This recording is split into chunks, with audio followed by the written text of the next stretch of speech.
पता चला कि उसको डाला रेत के और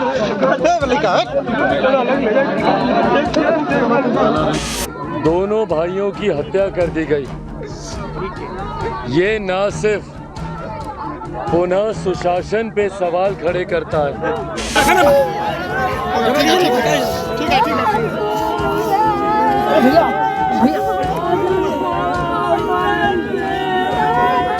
पूरी तरीके से अपराधियों का शासन यहाँ पर चल रहा है और प्रशासन पूरी तरीके से संरक्षण देता है इन अपराधियों को। तो भी दोषी हो, कड़ी से कड़ी कार्रवाई होनी चाहिए। पर मुख्यमंत्री जी खुद संरक्षण देते हैं भैया अपराधियों को, तो कैसे ये किसी अपराधी के गिरबान तक इनके हाथ जाए। नमस्कार, आप लाइव सिटीज देख रहे हैं। मैं हूं जय शुक्ला।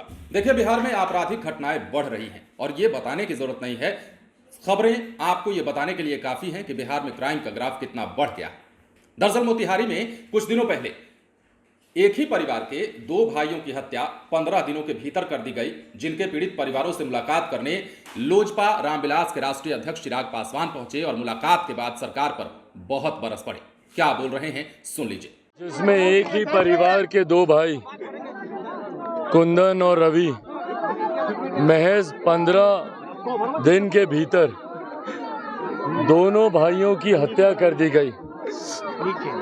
ये न सिर्फ पुनः सुशासन पे सवाल खड़े करता है, बल्कि इन घटनाओं में नीचे भाई रखे ना, अपराधियों को जिस तरीके से संरक्षण दिया जाता है, परिवार जिस तरीके से न्याय की गुहार लगाता रहता है, ये दर्शाता है कि हमारे प्रदेश में सुशासन पूरी तरीके से समाप्त है।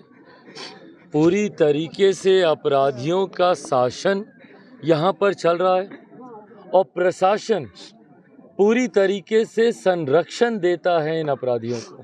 तो भी दोषी हो, कड़ी से कड़ी कार्रवाई होनी चाहिए। फांसी से कम की कोई सजा। भाई क्या है सुशासन की परिभाषा, बताइए ना। मुख्यमंत्री जंगल राज बोलकर जंगल राज का विकल्प बनकर आए थे। यही ना बोलते थे कि 90 के दशक में लालू जी राबड़ी जी के ज़माने में बड़ा खून खराबा होता है, जंगल राज मचा हुआ है, उसी का विकल्प बनकर आए थे।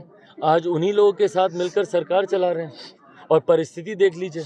ये सुशासन की परिभाषा तो नहीं हो सकती ना, सिर्फ तमगा लेकर घूमने से और स्वतः अपने आप को सुशासन बाबू कहलवाने से, अपनी ही बड़ाई का ढोल पीटने से सुशासन नहीं आता है।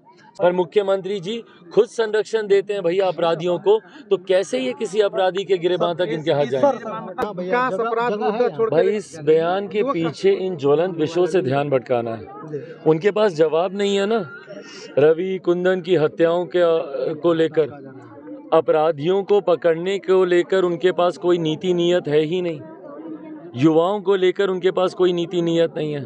जो सड़क पर अपने अधिकारों की मांग करने जाता है उन पर लाठियां चलाई जाती है। मुख्यमंत्री समाधान यात्रा पर निकले थे ना, बताइए भैया अपराध का क्या समाधान ढूंढा। सीटेट बीटेट के अभ्यर्थियों का उन्होंने क्या समाधान ढूंढा। क्योंकि इनके पास किसी समस्या का समाधान नहीं है, तो कैसे समाज में विवाद या कैसे ध्यान भटकाया जाए, तो उसके लिए कभी राम रावण का जिक्र होता है, कभी रामचरितमानस का जिक्र होता है, कभी हिंदू मुस्लिम का जिक्र होता है।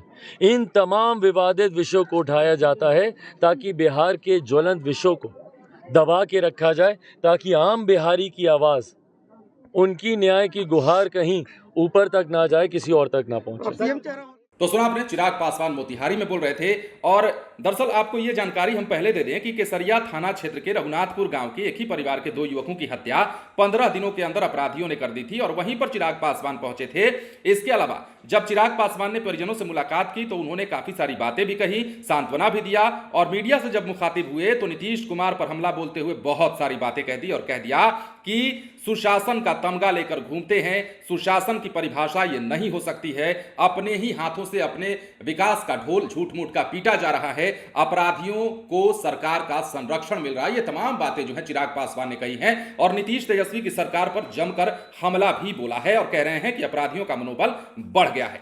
इतना ही नहीं, सत्ताधारी दल के नेताओं द्वारा धार्मिक ग्रंथों और अशोक चौधरी और भाई वीरेंद्र के बयानों पर चिराग पासवान ने निशाना साधा और कहा कि ये लोग मुख्य मुद्दों से जनता का ध्यान भटकाना चाहते हैं। तो चिराग पासवान खूब भड़के हैं। देखिए, बिहार में आपराधिक घटनाएं बढ़ रही हैं और इसे लेकर तमाम जो लोग हैं, तमाम पार्टियों के जो लोग हैं, नेता हैं, सत्ता पक्ष की अगर बात छोड़ देते हैं तो वो तमाम लोग हल्ला बोल रहे हैं, निशाना साध रहे हैं और सरकार से सवाल पूछ रहे हैं कि क्या यही सुशासन है।